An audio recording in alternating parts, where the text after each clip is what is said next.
Welcome back to our new video. यसमा हामीले question लिइरहेका छौँ 015 स्प्रिङको 1 को ए होला अभियसली र क्वेसन म पढेर सुनाउँछु, त्यसपछि हामी फटाफट काम गरौँ। A digital communication link carries binary coded words representing samples of an input signal भनेर एक्सटी हामीलाई गिभन छ। मतलब एनालग सिग्नलको चाहिँ स्याम्पलहरू चाहिँ डिजिटल कम्युनिकेसन लिङ्कले क्यारी गर्दैछ भनेपछि त्यो स्याम्पल चाहिँ हामीले फाइन्ड आउट गर्नुपर्ने। The link is operated at हामीलाई लिङ्कको चाहिँ के दिइरहेको छ त स्पिड दिइरहेको छ, भेलसिटी दिइरहेको छ।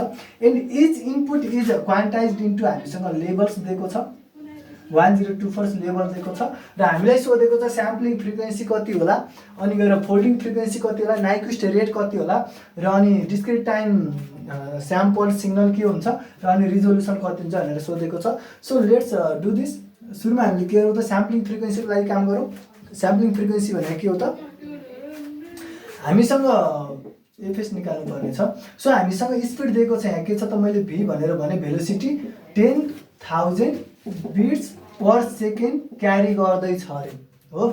र त्यो हाम्रो सिग्नल जुन छ त्यो सिग्नललाई यसरी क्यारी गर्दैछ र अनि लेभल कति छ हाम्रो भन्दाखेरि यहाँ छ 1024 लेभल्सले हामीलाई के दिन्छ त बी दिन्छ। बी भनेको बिट्स मतलब कति बिटले रिप्रेजेन्ट गरिरहेको छ भन्ने कुरा केले दिन्छ हामीलाई, लग टु यालले दिन्छ। यसको मतलब यसलाई तपाईँले 2 टु द पावर कतिमा चाहिँ युज गर्न मिल्छ भन्ने कुरा हो। यसले हामीलाई के दिन्छ त लग टु, तपाईँले क्यालकुलेटरमा 1024 गरेर हान्नुभयो भने पनि यसले दिनेछ तपाईँलाई 10 दिनेछ, ठिक छ। 10 बिट्स पर स्याम्पल। स्याम्पलिङ फ्रिक्वेन्सीको फर्मुला युनिट हुन जान्छ स्याम्पल पर सेकेन्ड। भनेपछि तपाईँलाई म सिम्पली लजिक जस्तो भने नि बिट्स पर सेकेन्ड छ र यो बिट्स पर स्याम्पल छ भनेपछि हामीलाई स्याम्पल पर सेकेन्ड चाहियो हो। त्यही भएर या फ्यास भनेको हाम्रो भी बाई बीले पनि दिन्छ। यो भन्न खोजेको 10,000 बिट्स पर सेकेन्ड हो, बिट्स पर सेकेन्ड हो यो भने बी भनेको चाहिँ हामीसँग 10 बिट्स पर स्याम्पल छ। पर्फेक्ट, स्याम्पल छ। 10 ले 0 कट्यो भनेपछि 1000 स्याम्पल पर सेकेन्ड हुने भयो। पर्फेक्ट, पर सेकेन्ड हुने भयो। र दिस इज के हो त हाम्रो स्याम्पलिङ फ्रिक्वेन्सी आयो। This is our sampling frequency 1000 samples per second. Sampling frequency आइसकेपछि हामीसँग फोल्डिङ फ्रिक्वेन्सी भनेको छ। फोल्डिङ फ्रिक्वेन्सी एकदमै सजिलो छ, तपाईँलाई थाहा छ होला। फोल्डिङ फ्रिक्वेन्सी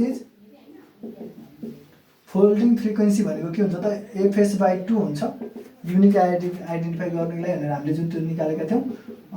1000/2 भनेको के हो त हाम्रो 500 हर्ज लेखिदिँदा नि भयो, नभए स्याम्पल्स पर सेकेन्ड लेखिदिनुहोस्, कुरै एउटै हो, ठिक छ। पर्फेक्ट, यो थियो हाम्रो फोल्डिङ फ्रिक्वेन्सी।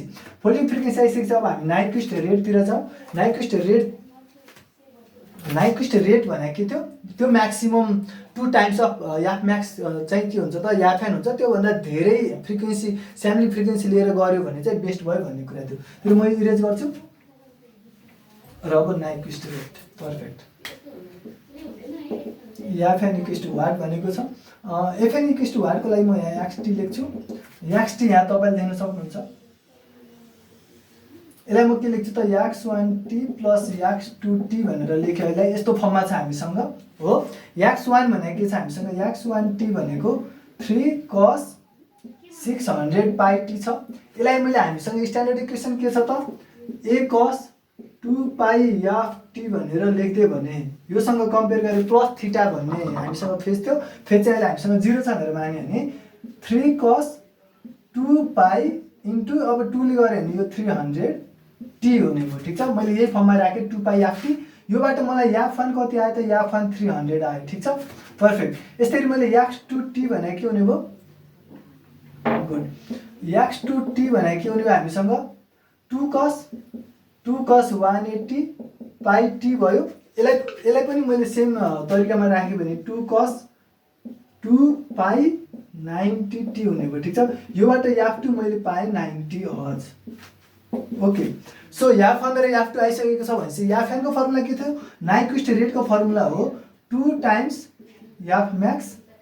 यसको मतलब हो 2 टाइम्स म्याक्स अफ कुन 300 र 90 को म्याक्सिमम जुन हो त्यो हो 2 टाइम्स 300 इक्वल्स टु 600 हर्ज। यो चाहिँ हाम्रो के हो त याफ एन नाइक्विस्ट रेट यो हुन आयो। पर्फेक्ट, अब यो रेट भन्दा अलिकति धेरैमा यदि याफएस लिएर हामीले काम गरिन्छ भने अलाइजिङ प्रब्लम आउँदैन भन्ने चाहिँ कुरा हो। नाइक्विस्ट रेट भन्दा स्याम्पलिङ फ्रिक्वेन्सी चाहिँ अलिकति धेरै हुनु पर्यो, अथवा एटलिस्ट कम्तीमा पनि नाइक्विस्ट फ्रिक्वेन्सीसँग नाइक्विस्ट रेटसँग चाहिँ इक्वल हुनु पर्यो भन्ने चाहिँ स्याम्पलिङ थ्योरम थियो। पर्फेक्ट। त्यही भएर यो काम हामीले गर्यौँ। अब नाइक्विस्ट रेट आइ नै हाल्यो। अब डिस्क्रिट टाइम सिग्नल के छ भनेर आइडेन्टिफाई गर्नु पर्यो। त्यसको लागि हामीले हेरिहालौँ। यसलाई मैले इरेज गरिदिएँ। ल ठिक छ, पर्फेक्ट। अघि नै एउटा कुरा हामीले चाहिन्छ यहाँ, एफएस भनेको हाम्रो 1000 स्याम्पल पर सेकेन्ड आएको छ, स्याम्पल पर सेकेन्ड, र याफान आएको छ हाम्रो 600 हर्ट्ज। यहाँसम्म ठिक छ। अब हामीलाई के भनेको 4 नम्बरले भन्दा वाट इज याक्स यान भनेर सोध्यो। ठिक छ। याक्स यान सोध्यो भने हामीले के गर्ने, याक्स यो याक्स टीकै ठाउँमा हामीले यान बाई एफएसले रिप्लेस गऱ्यौँ भने अनि हामीले यो यसैको ठाउँमा हाल्नु त हामी 3 cos 600 पाई इन्टु टी भनेको यान बाई एफएस राख्नु पर्यो। यन बाई एफएस भनेको चाहिँ हामीसँग अहिले 1000 छ, 1000। Perfect. Plus 2 cos okay 2 cos 180 पाई इन्टु यान बाई 1000। अहिले मैले के काम गरेँ, मैले केही गरिनँ। याक्स टीमा यो टीको ठाउँमा मैले put t equals to n by f s गरेँ। किन एन बाई एफएस गरेँ, किनकि स्याम्पलिङ गर्दाखेरि यन टी हुन्थ्यो, यन टी हुन्थ्यो, टी भनेको 1 बाई एफएस हो, त्यही भएर यन बाई एफएसले सिम्पली रिप्लेस गरिदिएँ। यो यसलाई म थोरै मिलाएर राख्छु। 3 cos 2 पाई एफटीको फर्ममा राख्छु म, 2 पाई एफएनको फर्ममा, सरी। सो 2 पाई, अब यो भनेको कति हुन जान्छ त 300 बाई 1000 यान हुन गयो, प्लस 2 cos 1 ओके 180 हुँदैन यो, 2 पाई 90 बाई 1000 यान भयो। ठिक छ। हामीसँग दुईवटा यसरी फर्ममा राखिहालेँ।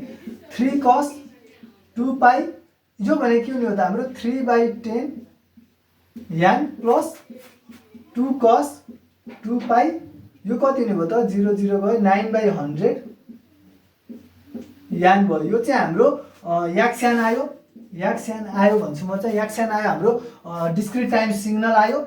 अब यो सिग्नल पर्फेक्ट छ कि छैन हामीले एउटा कुरा चाहिँ चेक गर्नुपर्ने हुन्छ। त्यो कुरा तपाईँले बुझिसक्नु भएको छ भने यो हो कि हाम्रो फ्रिक्वेन्सीको रेन्ज छ। डिजिटल सिग्नलको लागि फ्रिक्वेन्सीको रेन्ज -0.5 देखि 0.5 को बिचमा हुनुपर्छ। के यो ट्रु छ त हेरौँ हामी। यसको याफ1 के आयो त, याफ1 आयो 3/10। 3/10 भनेको के हो त, याफ1 equals to 3/10 which is 0.3 which is in the range. Okay. हामीसँग याफ2 छ 9/100 which is 0.09 which is also in the range. So okay, यो पनि ठिक छ, यो पनि ठिक छ। यसको मतलब हो यो नै हाम्रो पर्फेक्ट सिग्नल हो र यो नै हाम्रो डिजिटल सिग्नल हो। यसमा अलाइजिङ प्रब्लम आएन। किन आएन यति तपाईँले ख्याल गर्नुभयो भने हाम्रो नाइक्विस्ट रेट छ 600 हर्ट्ज र हामीले स्याम्पलिङ फ्रिक्वेन्सी कति लिएका छौँ 1000 स्याम्पल्स पर सेकेन्ड लिएका छौँ भनेपछि अभियसली हाम्रो अलाइजिङ प्रब्लम हुँदैन। यदि हाम्रो नाइक्विस्ट रेट 600 हर्ट्ज छ तर मैले स्याम्पलिङ फ्रिक्वेन्सी चाहिँ 500 लिएर गरेको भए यो फ्रिक्वेन्सी 1/2 को रेन्जभन्दा यो रेन्जभन्दा बाहिर जान्थ्यो। त्यसलाई चाहिँ हामीले यो रेन्जमा पार्नु पर्थ्यो किनकि यही रेन्जको अलाइजिङवाला हुन्छ। त्यो त ट्विन्सवाला हुन्छ। हामीले ट्विन्सवाला नराखेर ओरिजिनलवाला राख्छौँ। कपी भनौँ न त, फोटोकपी जस्तो थियो। पर्फेक्ट। यसरी हामीले चाहिँ डिस्क्रिट टाइम सिग्नल पनि फाइन्ड आउट गऱ्यौँ। यहाँसम्म ठिक छ। अब हामी रिजोल्युसन गरौँ त्यसपछि पर्फेक्ट ठिक छ। फाइनल्ली हामीसँग 5 मा रिजोल्युसन छ। रिजोल्युसनको हामीसँग फर्मुला छ x max minus x min by L minus 1।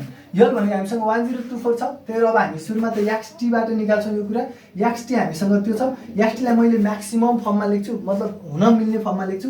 3 cos को भ्यालु भनेको +-1 भन्दा अरू हुन मिल्दैन। +-1 को बिचमा नै हुन्छ जहिले पनि। त्यही भएर 3 +-1 लेखेँ, +2 +-1 लेखेँ।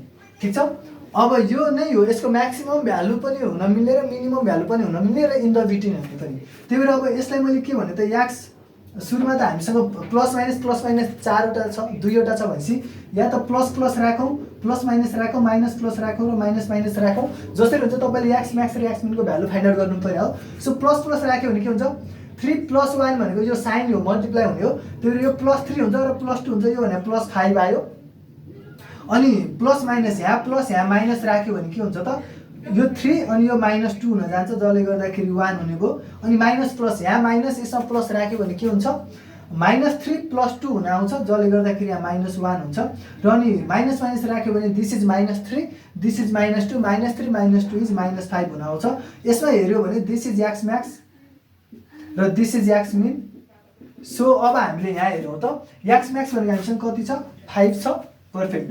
5 माइनस अनि एक्स मिन भने हामीसँग कति छ त -5 छ, -5/1024 - 1 भनेको 10/1023 आयो। यो भ्यालु कति आउँछ त्यसलाई तपाईँले 1000 ले मल्टिप्लाई गरिदिनु होला र अनि यहाँ मिलिभोल्ट लेखिदिनु होला। यो चाहिँ हाम्रो रिजोल्युसन हुन जान्छ। पर्फेक्ट, क्याल्कुलेट गर्नु होला कति आउँछ, त्यो नै हाम्रो के हो त रिजोल्युसन हो। Thank you so much for watching this video. यसमा हामीले न्युमेरिकल गरेका छौँ, this is very very important. अब हामीले एउटा केस हेर्नेछौँ कि स्याम्पलिङ फ्रिक्वेन्सी एफएन भन्दा कम लिग्यो भने के हुन्छ त प्रब्लम, र त्यसपछि हामीले के गर्नुपर्छ त भनेर हामीले त्यो गर्नेछौँ कि मैले भने नि यो रेन्जभन्दा आउट अफ द रेन्ज गइदियो भने त्यसलाई रेन्जमा ल्याइदिनुपर्छ, कसरी ल्याउने त्यो हामीले हेर्नेछौँ। त्यो भिडियोमा स्योर आउनु होला। र त्योभन्दा पहिले एउटा सानो रिक्वेस्ट, यदि तपाईँलाई मेरो भिडियोहरूले हेल्पफुल भइरहेका छन् र सहयोग गरेका छन् भने एड ब्लकर पज गरेर हेरिदिनु होला। Thank you.